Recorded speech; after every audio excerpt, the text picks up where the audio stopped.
Hello အားလုံးမင်္ဂလာပါ Happy Myanmar New Year မင်္ဂလာပါလို့ကျွန်တော်နှုတ်ဆက်ချင်ပါတယ်တကြံလိုက်ပြီးသွားပြီပေါ့နော်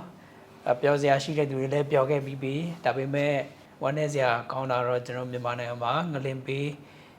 ရှိတဲ့အတွက်တော်တော်ကိုဒုက္ခရောက်နေသူတွေများစွာရှိပါတယ်သူတို့အတွက်လုံးဝစိတ်မကောင်းဘူးတိုးတော်လည်းပဲ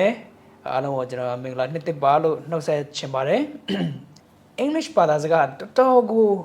ရှုပ်ထွေးစရာတွေအများကြီးရှိတယ်ဗျာဘာလို့လဲစဉ်းစားကြည့်သူကကပတ်နံပါတ်1အပြောအများဆုံးဘာသာစကားဖြစ်တာဆိုတော့အဲ့ကလေးကတေးချတယ်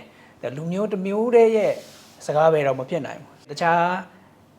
ဘာသာစကားတွေလည်းအများကြီးပါမယ်เนาะပြင်သစ်စပိန် Latin Greek Hebrew Arabic အများကြီးပါမယ်ဆိုတော့တေးချတယ်အဲ့ဒါအကြောင်းလေသူရဲ့ structure ကအရင်ရှုပ်ထွေးတယ်လွယ်တယ်ဒါပေမဲ့ရှုပ်ထွေးတဲ့အပိုင်းတွေရှိတယ်နားလည်လို့မရတဲ့ဥစ္စာတွေပေါ့နော်သူတို့ရဲ့ formula အပြင်ဘက်မှာရှိတဲ့ဥစ္စာတွေ English ဘာသာစကားရဲ့စီးမြင့်အပြင်ဘက်မှာရှိတဲ့အသုံးအနှုန်းတွေအများကြီးရှိတာမထူးဆန်းပါဘူး။နော်ဆိုတော့ဒီထဲမှာကျွန်တော်ပြောပြပေးခြင်းလဲဆိုတော့ singular versus plural irregular nouns ပေါ့နော်အဲ့ဒါလေးကျွန်တော်ဒီဗီဒီယိုမှာပြောပြပေးခြင်းပါတယ်ဆို irregular မပြောခင်မှာ regular ကိုကျွန်တော်အရင် intro နည်းနဲ့ပြောပေးခြင်းပါတယ် regular လို့ပြောရင်တော့သိကြတယ်ကျွန်တော် s ပေါင်းတယ်နော် s or es ကျွန်တော်တက်ပုံမှန်ဆို s ပဲ noun တစ်ခုကိုအများလုပ်ခြင်း plural လုပ်ခြင်း s ပဲတက် tables fans နော်ဒါကျွန်တော်သိပြီးသားဖြစ်တယ်တိုးတော့ es ထည့်ရတဲ့ချိန်ရှိတယ်ဘယ်ချိန်ဒီမှာ es ထည့်လဲဆိုတော့စကလုံးတစ်ခုက s တို့မဟုတ် ss ပေါ့နော် ss လဲ s နဲ့ပဲဆုံးတာပါပဲဆိုတော့ s တစ်ခုလိုပဲကျွန်တော်ပြောလိုက်မယ် s နဲ့ဆုံးတဲ့စကလုံး ch နဲ့ဆုံးတဲ့စကလုံး sh နဲ့ဆုံးတဲ့စကလုံး x နဲ့ဆုံးတဲ့စကလုံးတွေဆိုရင်တို့အနောက်မှာs ထည့်လို့မရပါဘူး es ပဲထည့်ပေးရပါတယ်။ဘာဖြစ်လို့လဲဆိုတော့အတန်ထွက်လို့မရအတူချုပ်ပြောရရင်အတန်ထွက်လို့မရလို့အတန်ထွက်လို့အဆင်ပြေအောင် es ထည့်ပေးရတာ။ဥပမာ s နှစ်ခုနဲ့ဆုံးတဲ့ဟာဆိုစဉ်းစားကြည့်ဗျာ။နှစ်ခုနဲ့ဆုံးတဲ့ဟာဆိုရင် GLASS class အဲ့မှာနောက်ထပ် s တန်ထည့်မယ်ဆိုရင်ဘလို့မှအတန်ထွက်လို့မရဘူးလေ။ဆိုတော့အတန်ထွက်လို့ရအောင် es ထည့်ရတာဖြစ်ပါတယ်။ဟုတ်ပြီပြီးရင် y နဲ့ဆုံးတဲ့စကားလုံးတွေရှိသေးတယ်နော် f နဲ့ဆုံးတဲ့စကားလုံးတွေရှိသေးတယ် f နဲ့ဆုံးတာဆိုရင်ပုံမှန်အဖြစ်ကျွန်တော်တို့ f or fe ပေါ့နော်ဆုံးတဲ့ဟာဆိုရင် ves လို့ထည့်တာများပါတယ် y ကိုကျွန်တော်နည်းနည်းလေးအသားပေးပြောချင်ပါတယ် y နဲ့ဆုံးတဲ့စကားလုံးတွေကိုကျွန်တော်တို့မထည့်လို့ရလဲဆိုတော့ y ကို i ပြောင်း es မောင်းပေါ့နော်ကျွန်တော်ကပြားနဲ့တင်လာတဲ့သူတွေအများကြီးရှိမှထင်ပါတယ်အထက်ပေ90ပွားတွေဆိုရင်နော်အဲ့ဒါတွေတော်တော်စိတ်ထဲမှာရှိမှထင်ပါတယ် y နဲ့ဆုံးတဲ့စကားလုံးတွေဥပမာ fly ရင်ကောင်เนาะ fly fly ရင်ကောင် flis ဖြစ်မယ်ပြီးလို့ရှိရင် butterfly เนาะ butterfly ကလည်း fly နဲ့ပဲဆုံးတာပါပဲဆိုတော့ fry ကြော်တာပေါ့เนาะအကြော်လောဆိုရင် fries fries y ကို i ပြောင်းပြီးတော့ es ထည့်တယ်အများလို့ကျင်ပေါ့เนาะဟုတ်ပြီဒါပေမဲ့ y နဲ့ဆုံးပေမဲ့ s ပဲထည့်ရတဲ့ဥစ္စာတွေရှိသေးတယ်အဲ့ဒါကဘာလဲဆို y ရဲ့နောက်မှာ aeiou ပေါ့เนาะ aeiou တို့ကတလုံးလုံးတစ်ခုလိုက်လာရင် s ပဲထည့်ရပါတယ် es မလို့ပါ ies ပြောင်းစရာမလိုပါဘူးဥပမာ boy boy ဆိုတော့ o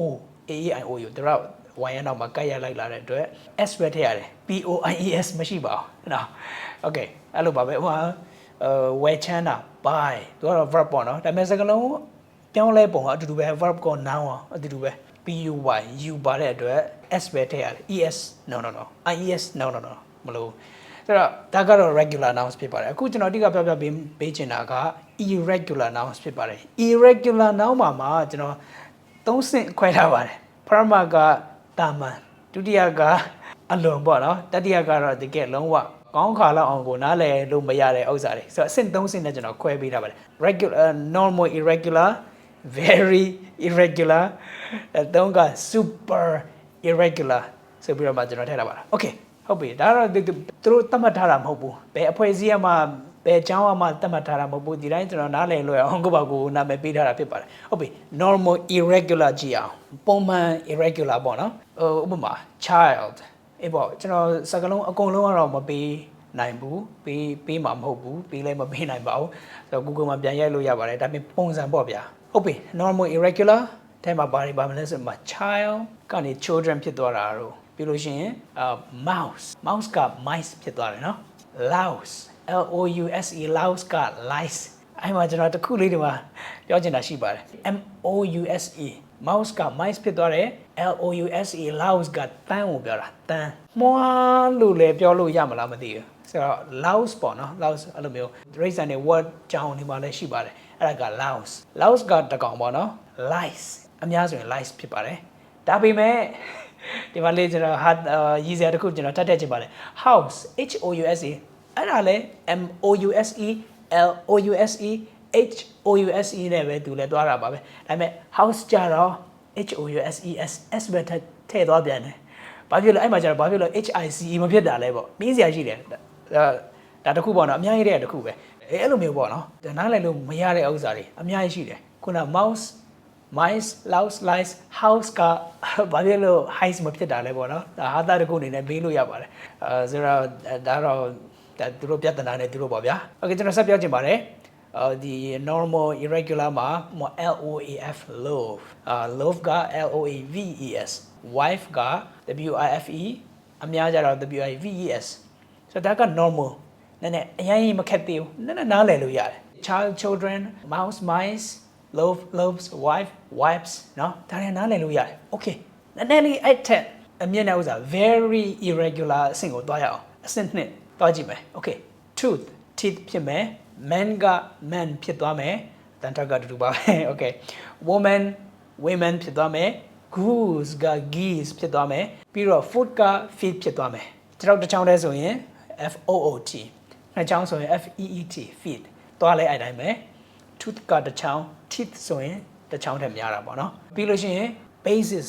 အခြေခံเนาะ basics မဟုတ်ဘူးเนาะ basis foundation ပေါ့ BASIS basis BASES ဆိုရင်အများဖြစ်ပါတယ်ပြီးလို့ရှိရင် analysis SIS ကနေ SES ဖြစ်သွားမယ် thesis ကနေ thesis ဖြစ်သွားမယ် oxen ဖြစ်သွားမယ် naughty ပေါ့နော် okay ဒါကအဆင့်2လို့ကျွန်တော်ပေးထားပါတယ်အဆင့်3ကိုသွားကြည့်အောင်အဆင့်3ကတော့ super irregular ပေါ့နော်အဲ့ဒါတွေက super irregular ဘာလဲဆိုမပြောင်းဘူးတခုလဲဒီစကားလုံးပဲအခုတစ်ထောင်လဲဒီစကားလုံးပဲဆိုတော့မပြောင်းလဲတဲ့ဥစ္စာပေါ့ unchanging nouns ပေါ့နော် plural ပေါင်း singular ပေါင်းပြောင်းစရာမလိုတဲ့ဥစ္စာတွေကဘာလဲဆိုတော့အများကြီးတော့ရှိတယ်ဒါပေမဲ့ကျွန်တော်ဥပမာလေးပေးချင်ပါတယ် fish aircraft နော်ဘလို့မှနားလည်လို့မရအောင် aircraft ဆိုရင်ကွာရေးတွက်လို့ရတယ်လေရင်ရဟရင်နော် helicopter ပိုင်းအကုန်လုံးက aircraft တွေပဲရေးလို့မရဘူးလားရေးလို့ရတယ်ဗျာဒါပေမဲ့လေထဲမှာရှိတဲ့ပြန်ဝဲနိုင်တဲ့ airplanes drones missiles ခုနပြောတဲ့ the helicopters အကုန်လုံးအားလုံးကိုပေါင်းပြီးတော့ aircraft လို့ပြောတာဖြစ်တဲ့အတွက် S မထည့်တာဖြစ်လိမ့်မယ်ထင်တယ်ဆိုတော့အဲ့ဒီတခုချင်းစီကတော့ရေးတွက်လို့ရတယ်ဒါပေမဲ့အကုန်လုံးကိုပေါင်းပြီးဥပမာ bread လို့မျိုးပဲ bread ရဲ့အောက်မှာမတူညီတဲ့ပေါင်းဖို့အမျိုးအစားအများကြီးရှိတယ်ဗျာအဲ့လိုမျိုးဖြစ်ပါလိမ့်မယ်ဒါကျွန်တော်စဉ်းစားကြည့်တာပေါ့နော်အဲ့လိုပဲဖြစ်ပါလိမ့်မယ်ကျွန်တော် aircraft လို့ပြန်သူ့အောက်မှာမတူညီတဲ့အမျိုးအစားအများကြီးရှိတဲ့အတွက်သူတို့အားလုံးကိုခြုံပြီးတော့ aircraft လို့ခေါ်တဲ့အတွက်ဒါရေးတွက်လို့မရတဲ့သဘောပေါ့ဗျာဘယ်လိုပဲပြော S ထည့်လို့ရပြီမဲ့မထည့်ပါဘူး sheep ပို့ဆို SHEP sheep သိုးပေါ့ဗျာတကောင်လဲ sheep ပဲတအုပ်လဲ sheep ပဲဆိုတော့ဒါလဲတကောင်ဆိုလဲ sheep အများစုလဲ sheep ပဲ deer ဘယ်လိုမှနားလည်လို့မရအောင်နော်တကောင်လဲ deer နှစ်ကောင်လဲ deer ထည့်လို့မရဘူးလားနော် S ထည့်လို့မရဘူးလားရတာပေါ့ဒါပေမဲ့မထည့်ဘူး okay anyway ဒါသူတို့ရဲ့စီးကနေဆိုတော့ဘာမှသွားလို့မရဘူး moose ကအဲ့လိုမျိုးတမင်လိုမျိုးပဲအကောင်တော့ကောင် moose ပဲ cattle ပဲ cattle ကတော့ကျွဲပေါ့ဗျာပြောရရင်ကျွဲအုပ်နော်ကျွဲကောင်နေပါညာပေါ့ okay ဆိုတော့လုံးဝပြောင်းစရာမလိုတော်တော်လေးကိုစဉ်းစားစရာကောင်းတဲ့စကားလုံးတွေပေါ့တော့ပြီးလို့ရှိရင်ကျွန်တော်နောက်ထပ်ဒါကတော့ကျွန်တော်ဘယ်ကဏ္ဍမှာမှမထည့်ထားဘူး normal မှာလည်းမထည့်ထားဘူး very မှာလည်းမထည့်ဘူး super မှာလည်းမထည့်ထားဘူးဒီတိုင်းပဲကျွန်တော် extra အနေနဲ့ပေးချင်ပါတယ်အဲ့ဒါကဘာလဲဆိုတော့ S နဲ့ဆုံးပြီးသားစကားလုံးတွေ S နဲ့ဆုံးပြီးသားစကားလုံးတွေဒါပေမဲ့သူတို့က plural မဟုတ်ဘူး physics mathematics athletics S ပါပြီးသားပဲ gymnastics binoculars မှန်ဘီလူနော်မှန်ဘီလူ S ပါပြီးသားပဲကကြ scissors ပါပြီးသားပဲ glasses နော်နှလုံးရှိတယ်ဘယ်သူမှတစ်ပတ်တည်းမတတ်ပါဘူးအဲ့ဒါကြောင့်ဒီတော့အတွဲလိုက်ရှိတဲ့ဥစ္စာတွေဖြစ်တဲ့အတွက် S ပါပြီးသားဖြစ်ပါတယ် pliers နော် plier လေးကျွန်တော် plier လို့ခေါ်တယ်ဟာ pliers S ပါပါတယ် scissors ခုနပြောပြီးသွားပါပြီပါတယ်ပြီးလို့ရှိရင် means ဆိုတာရှိတယ် MEANS means ကနီလန်လမ်းကြောင်းကိုပြောတာ means species